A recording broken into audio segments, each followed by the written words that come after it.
ফ্যাসিবিরোধী বিপ্লবের অগ্রসেনানী মাহমুদুর রহমানকে প্রফেসর ইউনূসের সরকার জেলে পাঠাইছে।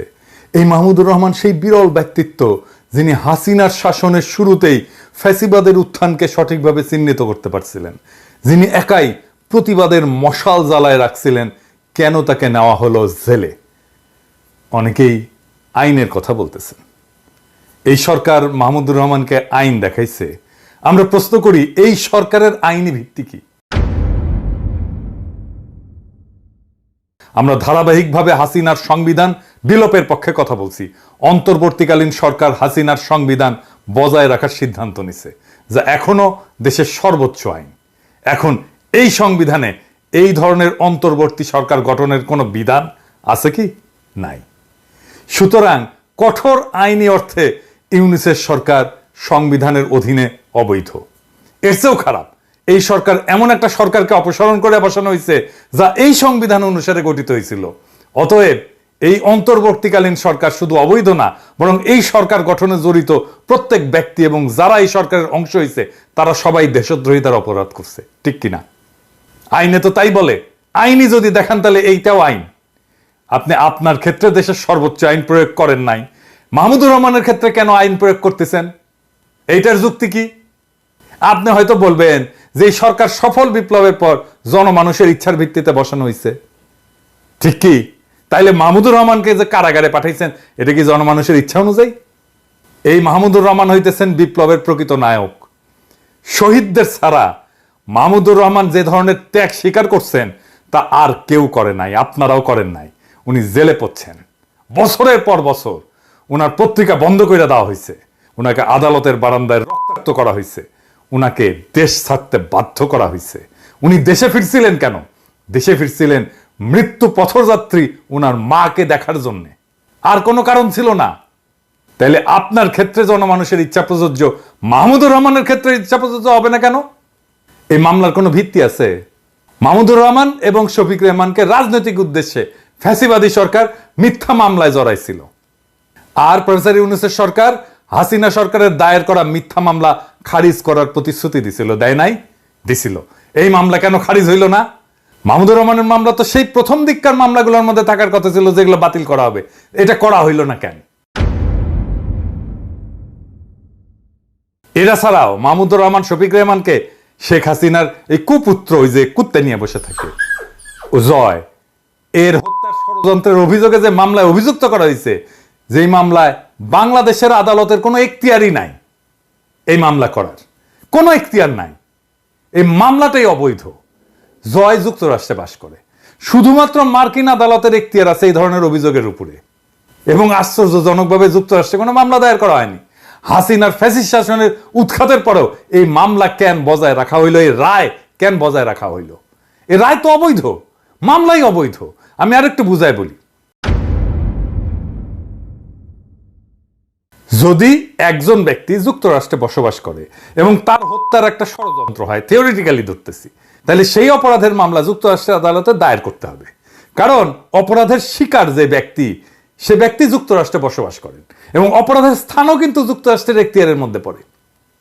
তবে ষড়যন্ত্রকারী যদি বাংলাদেশে অবস্থান করে এবং অপরাধের পরিকল্পনা সেখান থেকে পরিচালনা করা হয়, তাইলে বাংলাদেশে সেই মামলা তদন্ত হইতে পারে, মামলা হইতে পারে না। কিন্তু মূল মামলাটা যুক্তরাষ্ট্রের আদালতে দায়ের করতে হবে, কারণ অপরাধের শিকার এবং ষড়যন্ত্রের লক্ষ্য যুক্তরাষ্ট্রের নাগরিক বা বাসিন্দা।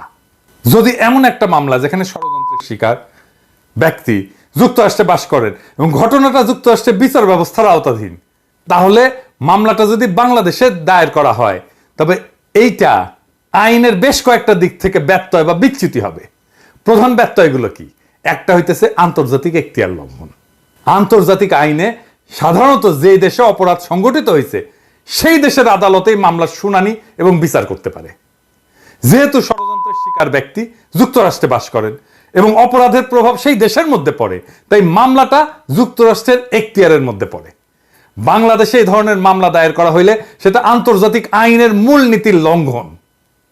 সোজা সাপটা কথা, আপনি আইনের যে কাউকে জিজ্ঞেস করতে পারেন। 2 নাম্বার, বিচার প্রক্রিয়ার বৈধতা। বাংলাদেশে দায়ের করা মামলায় আদালত কার্যকরভাবে অপরাধের তদন্ত এবং বিচার করতে সক্ষম হবে না। তো কারণ অপরাধের স্থান, অপরাধের শিকার ব্যক্তি এবং প্রমাণসমূহ যুক্তরাষ্ট্রে অবস্থিত, তাই তো? এটা একটা কার্যকর বিচার প্রক্রিয়ার পরিপন্থী তো, এবং মামলার প্রকৃত আইনি ভিত্তি তো দুর্বল। আদালতের রায় ভুল ছিল, কারণ দুইটা ধারায় মাহমুদুর রহমানকে দুই রকম সাজা দেওয়া হয়েছে, একটা 5 বছর আর একটা 2 বছর। এইটারও কোনো ভিত্তি ছিল না। এইটা একটা সুষ্ঠু বিচারের ক্ষেত্রে বৈধ প্রশ্ন তোলে। যদি সরকার মামলাটা চালিয়ে যেতে চাইতো, তাইলে সরকার কি করতে পারত? সরকার তো এই মামলাটা পুনর্বিচার করতে পারত, বলতে পারতো এটা আমরা নতুন ভাবে বিচার করব। কারণ যেই দেশের আদালতের বারান্দায় মাহমুদুর রহমানকে আহত করে রক্তাক্ত করা হয়, সেই দেশে তো মাহমুদুর রহমান ন্যায় বিচার পাবে না, পানো নাই। উনাকেই বলা হয়েছিল ট্রুথ ইজ নো ডিফেন্স, বলে নাই? বলছিল তো। তাহলে উনি তো ন্যায় বিচার পাবেন না। তো এই মামলা কেন পুনর্বিচার করা হইল না? 69-এ গণ আন্দোলনের মুখে পাকিস্তানের প্রেসিডেন্ট আইয়ুব শেখ মুজিবের বিরুদ্ধে আগরতলা ষড়যন্ত্র মামলা প্রত্যাহার করছিল, করে নাই? তাহলে জনমানুষের দাবির মুখে মামলা প্রত্যাহার করা যায় তো নাকি? কেন মাহমুদুর রহমানের ক্ষেত্রে করা হইল না? একই মামলায় কিন্তু শফিক রেহমানদের সাজা স্থগিত করা হয়েছে। দেখেন কেন মাহমুদুর রহমানেরটা করা হইল না? এর সাথে তো যুক্তই করে দেওয়া যেত মাহমুদুর রহমানের কথা। তার মানে বিপ্লবের যারা সৈনিক, তারা এই সরকারের হাতে, প্রফেসর ইউনূসের সরকারের হাতে নিগৃহীত হইতেছে। কেন? কারণ বিপ্লবের প্রথম মুহূর্তেই বিপ্লবের ফল ছিনতাই করা হয়েছিল। হাসিনার অপমানজনক পলায়নের পর আসিফ নজরুল একাই তথাকথিত সাংবিধানিকতার দোয়াই দিয়া ছাত্রদের একাংশকে ক্যান্টনমেন্ট আর বঙ্গভবনে নিয়ে ঘুটু কইরা প্রফেসর ইউনূসকে হাসিনার বানানো রাষ্ট্রপতি চুপ্পুর কাছে শপথ নেওয়াইছিল, আর এক গাদা অপদার্থ উপদেষ্টা নিয়ে কাজ শুরু করে বিপ্লবের হোকা মেরে দিয়েছিল। এদের শাসনে ক্যান্টনমেন্টে আশ্রয় পেল সব আওয়ামী দুর্বৃত্তরা, পলায় গেল সবাই, বিপ্লবও পলায় গেছে, এখন কিন্তু যে মনির হইল পলায় গেছে। ওই মুহূর্তটা ছিল খুবই গুরুত্বপূর্ণ, কারণ এর মাধ্যমে আওয়ামী আর ইন্ডিয়ার স্ট্র্যাটেজিক অ্যাসেটগুলো রক্ষিত হয়। আর এই ওয়াহিদুদ্দিন মাহমুদের মতো বুইরা খাটাস, যে কিনা হাসিনার উন্নয়নের সারিন্দা বাজাইতো, সে জানেও না কিছু, তার কেন উপদেষ্টা বানানো হয়? বলে কি পাঠ্যপুস্তক দিয়ে অনানুষ্ঠানিক আলোচনা হয়েছিল, সেটাই প্রজ্ঞাপন হয়ে যায়। শালা বুড়া হয়েছে কিন্তু মিছা কথা বলার অভ্যাস যায়নি। এভাবে প্রজ্ঞাপন হয় কোনো সরকারি? আপনার সরকারি অফিসে অনেকেই কাজ করেন, আপনারাই বলেন এভাবে প্রজ্ঞাপন হয়? যখন অন্তর্বর্তী সরকার গঠনের জন্য আসিফ নজরুল ঘুটু করিচ্ছে, আমি তখনই বুঝছিলাম এইখানে ইন্ডিয়ার লোকজন ঢুকে গেছে। আমি তখনই বিপ্লব চিন্তায় হওয়ার বিষয়ে সতর্কতা দিছিলাম, বলছিলাম না ওই সময় ভিডিওতে? যারা বিপ্লবের পিছনে ছুরিকাঘাত করছে তারা নতুন মির্জাফরের মতো কুখ্যাত হয়ে থাকবে। তাহলে মাহমুদুর রহমানকে কেন জেলে দেওয়া হইলো জানেন? মাহমুদুর রহমানকে জেলে দেওয়ার প্রকৃত কারণ হইল তিনি ভারতের আসল প্রভুদের জন্য একটা আপদ। বাংলাদেশের স্বাধীনতা সার্বভৌমত্ব হারানোর বিষয়ে মাহমুদুর রহমানের চেয়ে বেশি কেউ সতর্ক করে নাই। আজ আমরা হাসিনার শাসন ব্যবস্থাই দেখতেছি, সেই একই ফ্যাসিবাদী কাঠামো, তবে হাসিনা ছাড়া।